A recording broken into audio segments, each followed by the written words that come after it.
तो बच्चों इस वीडियो में डिस्कस करेंगे डीओई की तरफ से प्रोवाइड किए गए वार्षिक परीक्षा के लिए सैम्पल पेपर को क्लास 10 सब्जेक्ट साइंस के, ठीक है, जो कि सेशन 2025-26 का है। टोटल सभी एमसीक्यू क्वेश्चन को इस वीडियो में डिस्कस करेंगे। पैटर्न सेम रहेगा। हिंदी मीडियम में डिस्कस करेंगे, बाकी इंग्लिश वाले भी सेम ऑप्शन लगा सकते हैं क्योंकि इंग्लिश मीडियम का पीडीएफ हमारे पास नहीं है, ठीक है। तो सीधा जो क्वेश्चन पर पहला क्वेश्चन है सेक्शन ए का, मानव श्वसन तंत्र में जब कोई व्यक्ति सांस लेता है तो पसलियों और डायाफ्राम की स्थिति होगी, क्या होगी? उठी हुई पसलियां और चपटा डायाफ्राम। बी करेक्ट है।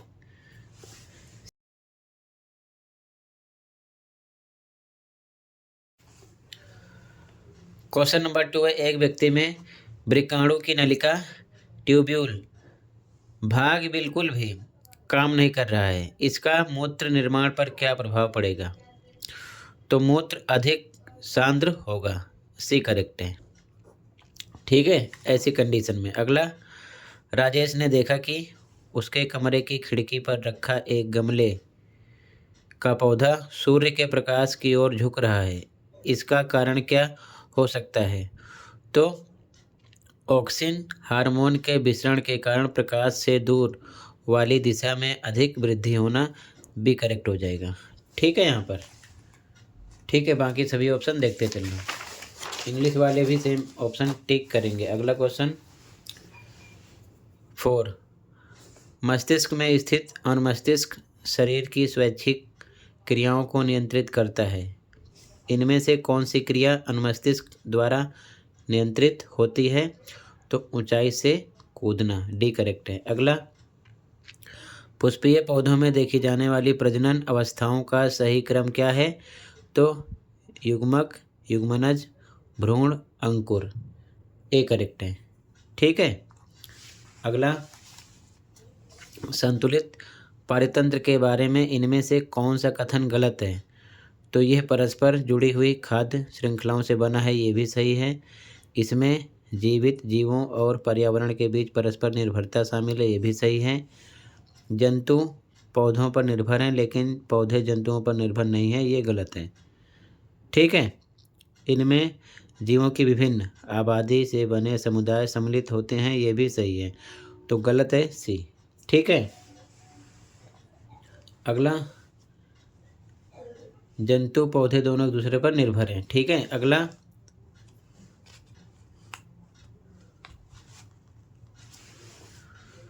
निम्नलिखित में से कौन सी विशेषता जैव निम्नीकरण पदार्थों से संबंधित है? तो जैव निम्नीकरणीय पदार्थ जो हैं उससे संबंधित जैविक प्रक्रियाओं द्वारा टूटा हुआ, ठीक है, ये संबंधित है, ठीक। अगला, असर्शन रीजन वाला क्वेश्चन है, सीधा क्वेश्चन नंबर 8 पे आ जाओ। क्वेश्चन नंबर 8, अभिकथन ए, एक मानव मादा में लिंग गुणसूत्र की एक आदर्श जोड़ी होती है, बिल्कुल सही। कारण कह रहा है कि युग्मनज में मानव नर द्वारा योगदान दिया गया लिंग गुणसूत्र बच्चे के लिंग का निर्धारण करता है, बिल्कुल सही। बातें दोनों सही हैं लेकिन जो कारण है ये अभिकथन की व्याख्या नहीं कर रहा है, ठीक है, इसलिए लगाएंगे बी, ठीक। आगे,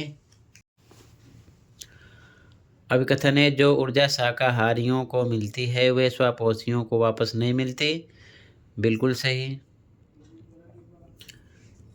अगला, कारण खाद्य श्रृंखला में ऊर्जा का प्रवाह एक दिशीय होता है, बिल्कुल सही।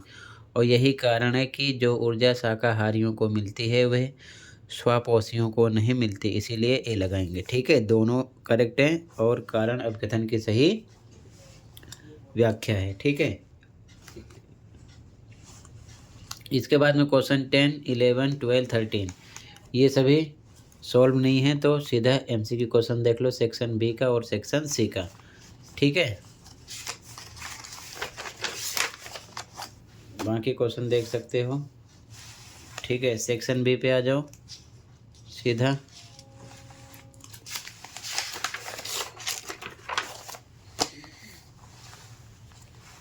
खंड खा, सेक्शन बी, क्वेश्चन नंबर 17, क्या होगा जब सिल्वर क्लोराइड को कुछ समय के लिए सूर्य के प्रकाश में रखा जाए? तो सफ़ेद सिल्वर क्लोराइड ग्रे रंग के यौगिक में बदल जाता है, बिल्कुल सही। अपघटन होता है, बिल्कुल सही। दोनों बातें सही हैं, तो सी लगाएंगे। ए और बी दोनों घटित होते हैं, ठीक है, सी करेक्ट है। अगला, निम्नलिखित में से कौन सी ऊष्मा क्षेपीय अपक्रिया है? तो सोडियम हाइड्रोक्साइड का जल में विलयन, ए करेक्ट हो जाएगा, ठीक है। आगे क्वेश्चन नंबर 19, जब जिंक कणों को तनु सल्फ्यूरिक अम्ल के साथ अपक्रिया कराया जाता है तो निम्नलिखित में से कौन सी गैस निकलती है? तो हाइड्रोजन गैस निकलती है, ठीक है। अगला, मधुमक्खी के डंक से राहत पाने के लिए निम्नलिखित में से किस पदार्थ का उपयोग किया जाता है? तो वो होता है बेकिंग सोडा, बी करेक्ट है। अगला, एक अम्ल जब पानी में घुलता है तो डैश आयन देता है? तो हाइड्रोनियम, ठीक है, सी करेक्ट है। अगला, टमाटर किस अम्ल का प्राकृतिक स्रोत है? तो यहाँ पर ऑक्सैलिक अम्ल हो जाएगा, ठीक है, तो डी ऑप्शन करेक्ट हो जाएगा, ऑक्सैलिक अम्ल। 23 क्वेश्चन है, एक तत्व एक्स गर्म करने पर हाइड्रोजन के साथ अपक्रिया करके एक सहसंयोजक हाइड्राइड H2X बनाता है। यदि H2X सड़े हुए अंडे की गंध आती है तो तत्व एक्स संभवतः निम्न में से कौन सा है? तो सल्फर है वो, ठीक है, तभी ऐसी गंध आएगी। अब फिर से प्रश्न संख्या 24 में दो कथन हैं, अभिकथन कारण वाले, ठीक है, ध्यान से देखो।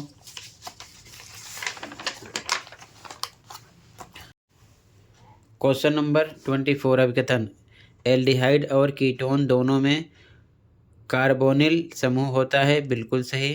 कारण, एल्डिहाइड में प्रकार्यात्मक समूह कम से कम एक हाइड्रोजन परमाणु से जुड़ा होता है, बिल्कुल सही। बातें दोनों सही है लेकिन कारण अभिकथन की व्याख्या नहीं है, तो बी लगाएंगे, ठीक है। आगे क्वेश्चन 25, 26, 27 इसका सॉल्यूशन नहीं है, सीधा सेक्शन सी पे आ जाओ MCQ क्वेश्चन पर। क्वेश्चन नंबर 28, 29, 30 क्वेश्चन पे आ जाओ सेक्शन सी का। टार्च, सर्च लाइट और वाहनों की हेडलाइट में बल्ब लगाया जाता है तो फोकस के बहुत निकट, ठीक है, बी करेक्ट है। आगे डायग्राम देखो 31 क्वेश्चन, दिए गए चित्र में एक्स क्या है? ये यहाँ पर एक्स क्या है? तो परितारिका है, सी करेक्ट है। दृष्टिबाधित के लिए नेत्र का कौन सा भाग प्रकाश किरणों का अधिकतम अपवर्तन उत्पन्न करता है? तो स्वच्छ मंडल, ठीक है। क्वेश्चन 32 अभिकथन कारण वाला है, ध्यान से देखो। क्वेश्चन नंबर 32 अभिकथन, अपनी फोकल लंबाई को समायोजित करके निकट और दूर दोनों वस्तुओं पर ध्यान केंद्रित करने की नेत्र की क्षमता को समायोजन कहा जाता है, बिल्कुल सही। कारण, नेत्र में स्वच्छ मंडल उसकी फोकस दूरी को समायोजित करने में मदद करता है, बिल्कुल गलत। तो ए ट्रू है, आर फॉल्स है, तो सी लगाते हैं इसी कंडीशन में, ठीक है, तो यहाँ पर सी हो जाएगा।